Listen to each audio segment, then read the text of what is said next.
ప్రశ్నోత్తరి. చిన్న ప్రశ్నోత్తరి అంటే మీకు తెలుసా? అది ఇంటర్మీడియట్ వయస్సు వరకు ఇది అందరూ తమ పిల్లలకు అభ్యసింప చేసేవారు. అంటే మామూలుగా మార్టిన్ లూథర్ గారు కూడా తన కుటుంబానికి ఇది చెప్పాడనమాట. ఇది చిన్న ప్రశ్నోత్తరి. ఇది మొదటి తరగతి నుంచి ఇంటర్మీడియట్ వచ్చేంత వరకు ఇది కంప్లీట్ చేయాలి. అంటే అది కొన్ని దేశాల్లో ఇది పాఠ పుస్తకాల్లో ఉంటుంది ప్రియమైన మాట. అంటే రొటీన్గా మనం ఏ విధంగా ఆలు నేర్చుకుంటామో, తెలుగు పాఠాలు ఎలా ఉంటాయో, కొన్ని దేశాల్లో, లండన్ అటువంటి దేశాల్లో ఇది ఒక పాటగా పుస్తకముగా ఉంటుంది. అంటే ఇంటర్మీడియట్ వచ్చే వయసు వచ్చేసరికి ఇది ప్రతి ఒక్కరు కూడా నేర్చుకోవాలి. దీనిని మార్టిన్ లూథర్ గారు తన పిల్లలకు కూడా నేర్పించాడు. అందుకని అందరూ కూడా, అంటే ప్రతి లూథరన్ కూడా, లూథరన్ సంఘాల్లో ఉన్న పిల్లలందరూ కూడా అవి నేర్చుకోవాలి. అందులో 6 పార్ట్స్ ఉంటాయి.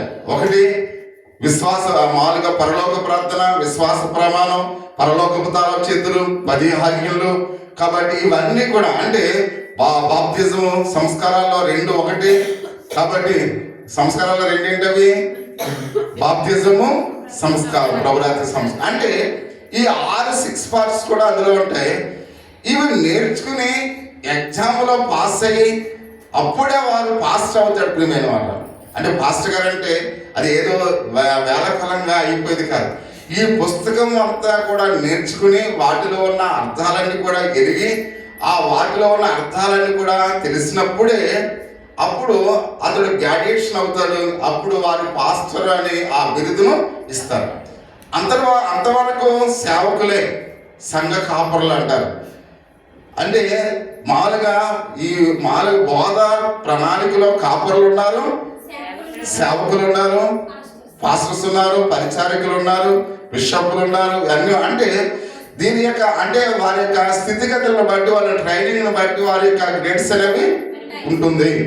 అలాగే పాస్టర్ అనే పదం అన్ని బిరుదుల్లో కన్నా చాలా ప్రాముఖ్యమైనది.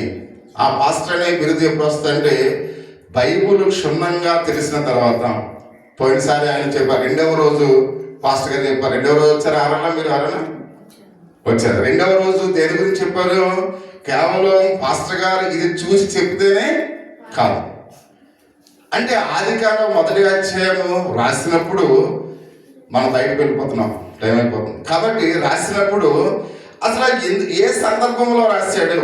ఇది ఎవరు రాశారు? ఆదికాండం మోషే గారు రాశారు. మోషే గారు రాసినప్పుడు ఆయన ఏ సందర్భంలో రాశాడు, ఎవరి కోసం రాశాడు, ఇవన్నీ తెలిస్తేనే ఆ అధ్యాయాన్ని మనం బోధించగలం. అందుకని బైబిల్లో ఈ 4 చూసి, కేవలం దీనిని చూసి మనం బోధించడం అనేది కష్టం. అంటే ఒక పాస్టర్ గారు చరిత్ర తెలిసి ఉండాలి. చరిత్ర తెలిసి ఉన్నప్పుడే సంఘ కాపరిగా ఉండగలడు. అంతేగాని అందులో ఉన్న మాటలు అందులోనే చదివితే అప్పచెప్పితే అది సంఘ కాపరి చేసే పని కాదు. అంటే ఒక వాక్యాన్ని బోధించాలంటే ఆ వాక్యం వెనకున్న హిస్టరీ తెలియాలి. ఇప్పుడు చాలాసార్లు చెప్పాను, హెబ్రీ పత్రికలో 2 అంచుల ఖడ్గమా అన్నాడు వాక్యాన్ని. ఆ మాట ఎందుకు ఉపయోగించాడు? ఆ రోజుల్లో రోమియోళ్ళు, రోమా సైనికులు అటువంటి ఖడ్గాల్ని వాడేవారు. అవి చాలా పొదులుగా ఉండేవి. అది పొడిచేవాడికి గుచ్చుకునేది, పొడిచిన వాడికి కూడా ఇటువైపు కూడా సాఫ్ట్గా ఉండేది. అందుకనే వాక్యం అంటే ఇంత పవర్ఫుల్ అయిందని హెబ్రీ యొక్క రచయిత దాని యొక్క ఆ మాట వాడాడు. అంటే ఆ చరిత్ర తెలియకపోతే ఇది ఎందుకు వాడాడో మనకు తెలుస్తుందా? తెలియదు. అందుకనే సంఘ కాపరి వాక్యాన్ని బోధించేటప్పుడు ఆ వాక్యాన్ని ఉపయోగించిన చరిత్ర కూడా తెలియాలి, సందర్భం తెలియాలి. అప్పుడే ఆ వాక్యాన్ని మనము బోధించగలము. అలాగే మన యొక్క వాక్య భాగాల్లో మనం చూసినట్లయితే ప్రియ సహోదరి సహోదరా, కాబట్టి మనము వ్యభిచరింపకూడదు అనే యొక్క మాటలో ఎంత అర్థం ఉందో, ఎంత ప్రతనం ఉందో అనే విషయాలు కూడా తెలుసుకున్నప్పుడు ఏ మనుషుడు కూడా వ్యభిచారం చేయడానికి ముందుకు రాడు ప్రియమైన వాళ్ళ. అంటే వ్యభిచారం అనేది మనిషి యొక్క కుటుంబాన్ని పతనము చేస్తుంది. కాబట్టి అందుకనే అటువంటి పాపము ఎవరు కూడా చేయకూడదు అని అపోస్తలుడైన పౌలు సెలవిస్తున్నట్లుగా మనం చూస్తూ ఉన్నాం. కాబట్టి అందుకనే అంటాడు, దాని అర్థంలో మార్టిన్ లూథర్ గారు, మనం దేవునికి భయపడి ఆయన ప్రేమించి మాటల యందును క్రియల యందును శుద్ధము మరియు మర్యాద జీవితమును జీవించాలి అని మాట్లాడుతూ ఉన్నాడు. అంటే మనము దేవుని యొక్క విశ్వాసములో మనం ఎలా జీవించాలో, శుద్ధమైన హృదయాన్ని జీవించాలి, పరిశుద్ధమైన హృదయాన్ని కలిగి ఉండాలి. ఎవరు? భార్య భర్తలైన వారు. అంటే భార్య భర్తలైన వారు ఒకరిని ఒకరు మోసగించుకోకూడదు. భార్య భర్తలైన వివాహ వ్యవస్థను ఎందుకు ఏర్పాటు చేశాడు దేవుడు? వివాహ వ్యవస్థను ఎందుకు ఏర్పాటు చేశాడంటే పురుషుడు కానీ స్త్రీ కానీ పాపమును చేయకూడదు. మంగళసూత్రం మన మెడలో ఉంటే దాని అర్థం ఏంటి? ఈమె సంసార జీవితాన్ని కలిగి ఉన్నది. కాలుకు మెట్లు అంటే దాని అర్థం ఏంటి? కాలుకి మెట్లు అంటే అర్థం ఏంటి? ఈమె గృహిణి అనేది గుర్తిస్తుంది. కాలుకు పట్ట అంటే ఇక్కడ ప్రతి వస్తువు కూడా, అంటే భారతదేశ రాజ్యాంగ ప్రకారంగా కొన్ని వస్తువులు పూర్వ దినాల్లో కొన్ని గుర్తులుగా పెట్టేవారు. అలాగనే బైబిల్ గ్రంథంలో కూడా భార్య భర్తలు దేవుడు ఎందుకు ఏర్పాటు చేశాడంటే, కాబట్టి ఎవరు కూడా వ్యభిచరించకూడదు, అందరూ కూడా తన భార్యతో తన భర్తతో కలిసి ఉండాలనే ఆలోచనతోనే వివాహ వ్యవస్థను దేవుడు ఏర్పాటు చేశాడు. అందుకనే భార్య భర్తలైన వారు శుద్ధమైన హృదయాన్ని కలిగి ఉండాలి. ఒకరికి ఒకరు పరిశుద్ధమైన జీవితాన్ని జీవించాలి. ఒకరికి ఒకరు ఏమాత్రము కూడా కాబట్టి అపనమ్మకమైన వారుగా ఉండకూడదు. అంటే ప్రతి విషయంలో కూడా ఇలాగ ఉండాలని పరిశుద్ధ గ్రంథంలో భార్య భర్తల యొక్క వ్యవస్థను దేవుడు ఏర్పరచున్నాడు. అందుకనే ఒకరిని ఒకరు ప్రేమించి సన్మానించుకోవాలి. ప్రియమైన వాళ్ళు, భార్య భర్తలైన వాళ్ళు ఎలా ఉండాలంట? ఒకరిని ఒకరు ప్రేమించి సన్మాన మార్గంలో ఉండాలి అని పరిశుద్ధ గ్రంథంలో అయితే మనం చూస్తూ ఉన్నాం. అందుకనే వివాహాలు చేసుకున్న వారు కానీ, అవాహితులు అంటే వివాహము చేసుకోలేని వారు కానీ, కాబట్టి ఎంతో తరచుగా శుద్ధమైన మనసు కలిగి ఉండాలి. నువ్వు వివాహం కాకపోయినా చూడండి, మనం చూస్తున్న రెబెకా అనే ఒక చిన్నది మిక్కిలి చక్కనది, ఆమె కన్యక అంటాడు. అంటే ఆ మాట యొక్క అర్థం ఏంటి? ఆమె చాలా అందమైన పిల్ల, కానీ కన్యక అంటే తన పరిశుద్ధతను ఆమె కాపాడుకుంది.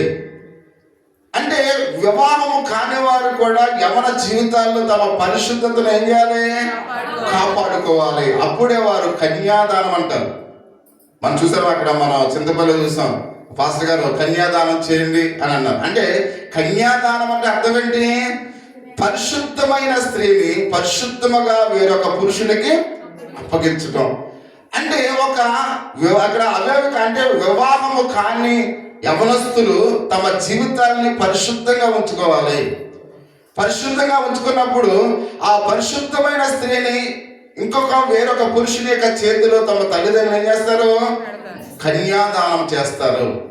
అంటే కన్యాదానం చేసేటప్పుడు ఆ స్త్రీ తన జీవితము పరిశుద్ధతను కలిగి ఉండాలి.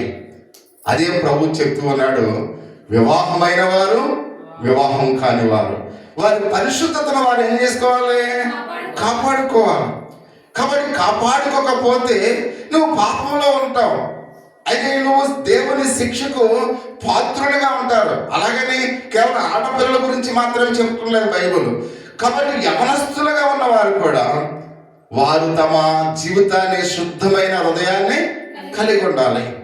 కాబట్టి అందుకని ఒక పరిశుద్ధుడైన మామూలుగా యవనస్తుడు, పరిశుద్ధురాలైన యవనస్తురాలు వివాహం చేసుకుంటే వారి జీవితం ఎంతో అద్భుతంగా, ఎంతో మామూలుగా ఆశీర్వాదకరంగా ఉంటుంది.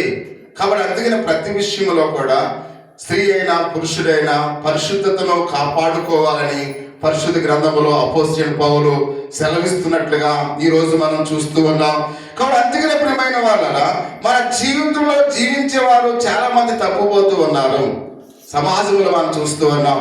పరిశుద్ధ జీవితాన్ని వివాహమైన వారు కాపాడుకోలేకపోతూ ఉన్నారు. వివాహము కాని వారు కూడా కాపాడుకోలేని పరిస్థితులు మనం చూస్తూ ఉన్నాం. అంటే మానవుని యొక్క పాప స్వభావము దేవుని ఆజ్ఞని ఎల్లప్పుడూ కూడా తిరస్కరించినట్లుగానే చేస్తూ ఉంది. సాతానికి బానిసలుగా చేయడానికి ఈ పాప స్వభావం తహతహలాడుతూ ఉంది. అందుకని ప్రతి విషయంలో కూడా పాపానికి మనము దూరంగా ఉంటే ఈ పాడు ఆలోచనలు మనకు రావు ప్రియమైన వాళ్ళ. కాబట్టి ఈ పాడు ఆలోచనలు మనలోనికి రాకూడదంటే మీ హృదయాల్లో దేవుని వాక్యం ఉండాలి. ఎవరి హృదయంలో దేవుని వాక్యం ఉంటుందో పాపము వారి హృదయాల్లో ఉండదు. అంటే చెడు తలంపులు, చెడు ఉద్దేశాలు మనలోనికి రాకుండా ఉండాలంటే మనము గృహాల దగ్గర దేవుని వాక్యాన్ని మనం చదువుతూ ఉండాలి. దేవుని యొక్క వాక్యం మనము ఎల్లప్పుడూ కూడా వింటూ ఉండాలి.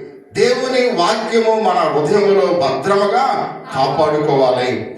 ఎప్పుడైతే మనము ఈ విధంగా జీవిస్తామో పాపము ఎంత మాత్రం కూడా మనలోనికి రాదు అనే విషయాన్ని చాలా తేటతెల్లగా పరిశుద్ధ గ్రంథములు అయితే మనం చూస్తూ ఉన్నాం.